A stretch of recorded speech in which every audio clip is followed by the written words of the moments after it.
Welcome to Unleash the Awesome with Dave Gambrill. All of us have unique skills, talents, and abilities that aren't being used to their full potential.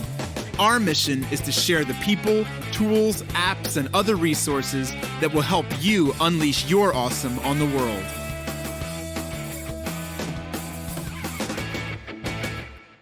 Yo, it's Dave. Welcome to another episode of Unleash the Awesome. Today I want to talk about how John C. Maxwell became the world's #1 leadership expert. And some of this may surprise you. So if you're not already aware, I am one of the founding partners of John Maxwell Team. He started a coaching training team. Paul Martinelli was the president at the time. He started this wonderful program where people could get training on becoming a speaker, trainer, coach, consultant. We get to use a lot of John's content in the marketplace. And that launched, I guess, like 8 or 9 years ago now. I forget specifically, but I've had a fair amount of exposure to John and his team and his training and his teaching and his philosophies, especially over the last few years. But I started reading his books years ago. We're talking like in the late 1980s, early 1990s, right? So, by the way, that is one of the hints to John's success. We'll talk about that in a second. But he's widely considered the #1 leadership expert in the world. He's won tons of awards. He's spoken at the United Nations, and he speaks for huge corporations. He's flown in to do keynotes and all kinds of stuff. I saw him do a really big keynote last year in front of 30,000 people at Grant Cardone's 10X GrowthCon. So John is very highly regarded in what he does. And if you were to look at him now, you would say, man, that guy's awesome. He's written a lot of stuff. He's a smart dude. He's got a lot going on. I wish I could do that. And the truth is you can do that, because let me tell you how John got started and then how he continues to have success. And this is probably going to blow your mind. You ready? Okay, John's background is in growing churches. He was a pastor, a minister. He was growing churches. He was essentially growing pretty big churches before that became a thing, before mega churches and multiple campuses were a thing. And that was John's background. And he learned through leading in that environment some things that are pretty helpful for leadership. And if you've never tried to lead in a nonprofit or a volunteer or a church setting or something like that, it's very, very difficult, probably one of the most difficult leadership roles in the world, because you don't have the traditional carrots or the sticks, if you will, where you can give people more money or you could fire them or whatever the case may be, because they're volunteering. They're not probably making any money anyway. And even if you tried to fire them, they probably wouldn't go away, and it starts all kind of drama and stuff like that. So it's a really tough leadership environment. But John had figured that out. And then the way that he became a leadership expert, or he started on that path, was he started writing books about it. He started publishing. He started putting content out. So he didn't have any specialized background. He didn't have like a PhD in super leadership or management or anything like that. He had some real world experience that he knew worked, and he replicated it a time or two. And so he thought, let me write a book on this. And so he wrote some books, and he started publishing, and he put stuff out there. And that is how he started to become a leadership expert. He was not an expert when he started. He just started publishing. So here's the first thing I want you to pick up on. If you have some unique talents and abilities or a unique skill set, start sharing it with the world. Publish it. Start doing Facebook Lives, Instagram Lives, a podcast maybe, write a book. There's lots of ways for you to do it, but you can share your wisdom and expertise with the world. I can tell you one thing, you're not going to be seen as an expert or an authority in that space if you don't ever share it with the world, right? So the first step here is just to share it. So John started writing books, and he'll tell you himself, his first few books were awful. And then he got better, and he got better, and he got better. And I don't know how many books specifically he's written up until now, but it's well over 100, and he's won all kinds of awards. And the reason why he's continued on this path and then was started to get seen as a leadership expert, as an authority, is that he continued to share his knowledge and content and publish it over time. So the second piece here is consistency. So think about this for a second.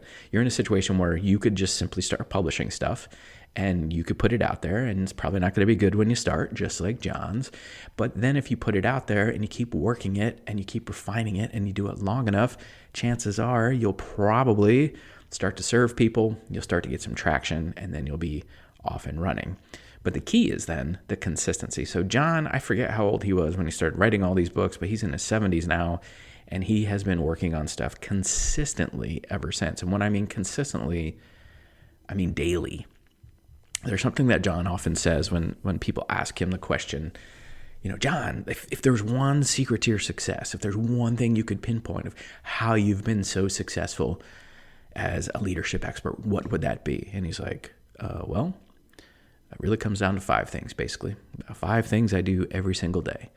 Every day I read, every day I write, every day I file, every day I think, and every day I ask questions. And those last 2, I think he just added in the last few years. It used to just be every day I read, every day I write, every day I file, meaning he's reading good stuff. He's writing down his thoughts, his ideas, and maybe a manuscript for his next book. He's still averaging like 2 books a year. He's in his 70s. He's still averaging like 2 to 3 books every single year, new books. Every day he reads, every day he writes, every day he files. What he used to do for filing was he used to write his thoughts or ideas or quotes that he would see on index cards and then laminate them. So this should let you know how long ago this was. Okay, he was writing on index cards and laminating them. That was his filing system. And then recently he's added the thing about ask questions because he wrote a book, Great Leaders Ask Good Questions.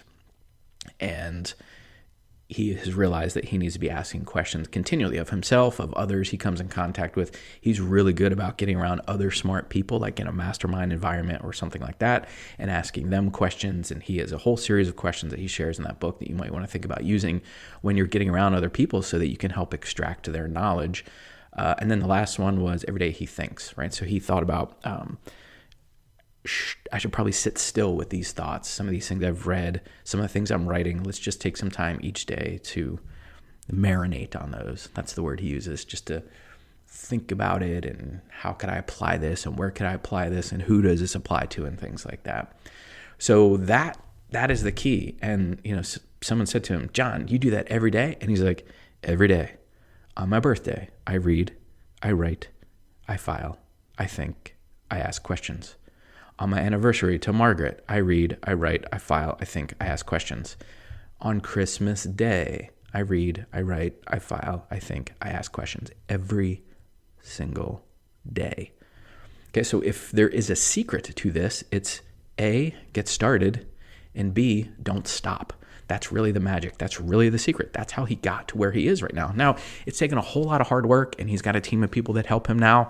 But at some point, he had to start. He had to be brave enough to put the information out there, and then he had to be smart enough to realize, ooh, that was not great, but it's the best I got right now. But let me keep refining it and revising it. And frankly, if you read his books over the years, yes, he puts out a lot of new books, and he's written over 100 books, but a fair number of them are simply revisions or updated kind of versions or thoughts on things that he wrote 10, 20, 30, 40 years ago, whatever, right? So he continues to evolve because he continues to read, write, and think and file and all those things, and that helps him stay relevant. And then he updates the stories or some of the frameworks or stuff like that to meet what's going on in the world today. And if you look at just about anybody else who is a thought leader or quote expert in their space, they probably have those things in common. They have probably been doing their craft every single day since they started, and they just continue at it. Now, I'm not talking, hustle and grind and you got to work 24/7, but you have to have some consistency. And the reality is the people who are successful at this stuff aren't always the best. They aren't always the most skilled, highly skilled, but they stick around long enough to get noticed. The trick in this space is, can you do it long enough where you start to find your voice and then your audience starts to find you? That is really what it's all about, especially now, because there's so many channels, there's so much noise, there's so many places people can take in information. Can you publish stuff long enough, consistently enough for people to find you as you also find your voice? That is the trick. So that's really the secret, if there is one. It's not a secret, to be honest. But if you were to ask John, that's what he will tell you. Every day I read, every day I write, every day I file. Now, he files a little differently right now. I don't know specifically what he does, but he has added technology to his arsenal. So you'll see that he uses an iPad or an iPhone to collect his notes, or sometimes when he's sharing from stage, he refers to his iPad or his iPhone. So he is adapting to the new technology and things like that. But that's the thing. The fundamentals are the fundamentals. He has continued to do those things. Some of the tactics have changed, but the basic strategy and the fundamentals have not. Every day he reads, every day he writes, every day he files, every day he thinks, every day he asks questions. He just captures them a little bit differently, or he's using a little bit different technology now. But he continues to do the fundamentals. Okay? So that's it for today's episode of Unleash the Awesome. If you want to be like John Maxwell, if you want to learn how to unleash your own awesome in the world, you got to start and you got to keep going. That's really the key. You got to start and you got to keep going. And you're going to encounter haters. We talked about that in a previous episode. Go listen to it. You're probably going to get stuck in the competence cycle. We talked about that in a previous episode. Go check that one out. And I talked about the 4 phases of learning. You're probably going to get stuck in one of those phases. Go listen to that. So as you start, you're going to encounter all these things. I know you will, because that's just how human beings are. So that's why I'm trying to share all this great information with you. But get started and then don't stop. And then eventually you're bound to find some success. So until next time, go unleash your awesome on the world. See ya. Thanks for listening to Unleash the Awesome. Please be sure to subscribe, rate, and review wherever you listen to your podcasts. And please share us on your favorite social media platforms using #UnleashAwesome.